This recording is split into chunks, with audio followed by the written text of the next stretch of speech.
एक समय की बात है। किसी नगर में एक साहूकार रहता था। उसके घर में धन की कोई कमी नहीं थी, लेकिन उसकी कोई संतान नहीं थी।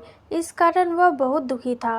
पुत्र प्राप्ति के लिए वह प्रत्येक सोमवार व्रत रखता था और पूरी श्रद्धा के साथ शिव मंदिर जाकर भगवान शिव और माता पार्वती की पूजा पाठ करता था। उसकी भक्ति देखकर एक दिन माँ पार्वती प्रसन्न हो गईं और भगवान शिव से उस साहूकार की मनोकामना पूर्ण करने का आग्रह किया।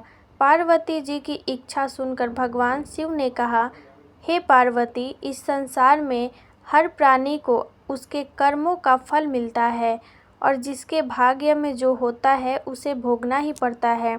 लेकिन पार्वती जी ने कहा, साहूकार की भक्ति का मान रखने के लिए, उसकी मनोकामना पूर्ण करने के लिए इच्छा जताई। माता पार्वती के आग्रह पर शिव जी ने साहूकार को पुत्र प्राप्ति का वरदान तो दे दिया, लेकिन साथ ही ये भी कहा कि उसके बालक की आयु केवल 12 वर्ष की होगी। माता पार्वती और भगवान शिव की बातचीत को साहूकार सुन रहा था। उसे ना तो इस बात की खुशी थी और ना ही दुख था। वह पहले की भांति शिव जी की पूजा पाठ करता था। कुछ समय के बाद साहूकार के घर एक पुत्र का जन्म हुआ। जब वह बालक 11 वर्ष का हुआ तो उसे पढ़ने के लिए काशी भेज दिया गया। साहूकार ने पुत्र के मामा को बुलाकर बहुत सारा धन दिया और कहा कि तुम इस बालक को काशी विद्या प्राप्ति के लिए ले जाओ और मार्ग में यज्ञ कराना। जहाँ भी यज्ञ कराओ वहाँ ब्राह्मणों को भोजन कराते और दक्षिणा देते हुए जाना। दोनों मामा भांजे इसी तरह यज्ञ कराते और ब्राह्मणों को दान दक्षिणा देते काशी की ओर चल पड़े। रात में एक नगर पड़ा, जहाँ नगर के राजा की कन्या का विवाह था, लेकिन जिस राजकुमार से उसका विवाह होने वाला था वह एक आंख से काना था। राजकुमार के पिता ने अपने पुत्र के काना होने की बात छुपाने के लिए एक चाल सोची। साहूकार के पुत्र को देखकर उसके मन में एक विचार आया। उसने सोचा, क्यों न इस लड़के को दूल्हा बनाकर राजकुमारी से विवाह करा दूं। विवाह के बाद इसको धन देकर विदा कर दूंगा और राजकुमारी को अपने नगर ले जाऊंगा। लड़के को दूल्हे के वस्त्र पहनाकर राजकुमारी से विवाह करा दिया, लेकिन साहूकार का पुत्र ईमानदार था। उसे यह बात न्याय संगत नहीं लगी। उसने अवसर पाकर राजकुमारी की चुन्नी के पल्ले पर लिख दी कि तुम्हारा विवाह तो मेरे साथ हुआ है, लेकिन जिस राजकुमार के संग तुम्हें भेजा जाएगा वह एक आंख से काना है। मैं तो काशी पढ़ने जा रहा हूँ। जब राजकुमारी ने चुन्नी पर लिखी बातें पढ़ी तो उसने अपने माता पिता को यह बात बताई। राजा ने अपनी पुत्री को विदा नहीं किया, जिससे बारात वापस चली गई। दूसरी ओर साहूकार का लड़का और उसका मामा काशी पहुँचे और वहाँ जाकर उन्होंने यज्ञ किया।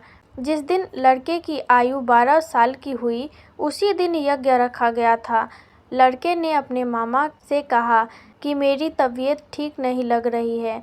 मामा ने कहा कि तुम अंदर जाकर सो जाओ। शिव जी के वरदान अनुसार कुछ ही देर में उस बालक के प्राण निकल गए। मृत भांजे को देख उसके मामा ने विलाप शुरू कर दिया। संयोगवश उसी समय शिव जी और माता पार्वती उधर से जा रहे थे।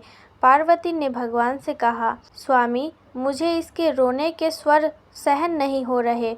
आप इस व्यक्ति का कष्ट दूर कीजिए। जब शिव जी मृत बालक के समीप गए तो वह बोले कि यह उसी साहूकार का पुत्र है जिसे मैंने 12 वर्ष की आयु का वरदान दिया था। अब इसकी आयु पूरी हो चुकी है। लेकिन मात्र भाव से विभोर माता पार्वती ने कहा कि हे महादेव, आप इस बालक को और आयु देने की कृपा करें, अन्यथा इसके वियोग में इसके माता पिता भी तड़प तड़प कर मर जाएंगे।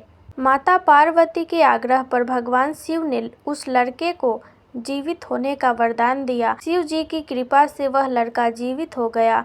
शिक्षा समाप्त करने के पश्चात लड़का मामा के साथ अपने नगर की ओर चल दिया। दोनों चलते हुए उसी नगर में पहुँचे जहाँ उसका विवाह हुआ था। उस नगर में भी उन्होंने यज्ञ का आयोजन किया। उस लड़के के ससुर ने उसे पहचान लिया और महल ले गए। महल ले जाकर उसकी खातिरदारी की और अपनी पुत्री को विदा किया। इधर साहूकार और उसकी पत्नी भूखे प्यासे रहकर अपने बेटे की प्रतीक्षा कर रहे थे। उन्होंने प्रण रखा था, यदि उन्हें अपने बेटे की मृत्यु का समाचार मिला तो वह भी प्राण त्याग देंगे, परंतु अपने बेटे के जीवित होने का समाचार पाकर वह बेहद प्रसन्न हुए। उसी रात भगवान शिव ने व्यापारी के स्वप्न में आकर कहा, हे पुत्र, मैंने तेरे सोमवार के व्रत करने और व्रत कथा सुनने से प्रसन्न होकर तेरे पुत्र को लंबी आयु प्रदान की है। इसी प्रकार जो कोई सोमवार का व्रत करता है या कथा सुनता है और पढ़ता है, उसके सभी दुख दूर होते हैं और समस्त मनोकामनाएं पूर्ण होती हैं।